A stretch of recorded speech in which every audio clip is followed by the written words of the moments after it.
ലഹരി എന്ന വിപത്തിനെതിരെ വ്യത്യസ്തമായ ആശയവുമായി ഡിവൈഎഫ്ഐ അണക്കര ടൗൺ യൂണിറ്റിന്റെ നേതൃത്വത്തിലാണ് ലഹരി വേണ്ട, പൂന്തോട്ടങ്ങൾ നിർമ്മിക്കാം എന്ന മുദ്രാവാക്യം ഉയർത്തി അണക്കര പ്രതീക്ഷ നികേതൻ സ്പെഷ്യൽ സ്കൂളിൽ പൂന്തോട്ടം നിർമ്മിച്ചു നൽകിയത്. ഡിവൈഎഫ്ഐയുടെ നേതൃത്വത്തിൽ സംസ്ഥാനത്തുടനീളം ലഹരിക്കെതിരായി വിവിധങ്ങളായ ക്യാമ്പയിനുകളും ബോധവൽക്കരണ പരിപാടികളും സംഘടിപ്പിച്ചു വരികയാണ്.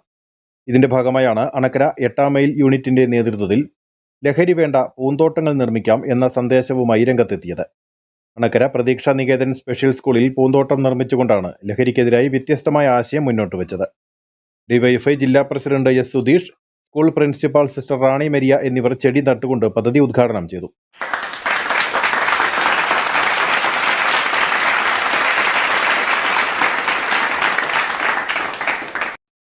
പരിപാടിയിൽ ഡിവൈഎഫ്ഐ മേഖലാ secretary IP Joseph, CPM local secretary Aji Polachira, KV Peter, Ani S, Manu, Nelson തുടങ്ങിയവർ പങ്കെടുത്തു. News bureau, Anakkara.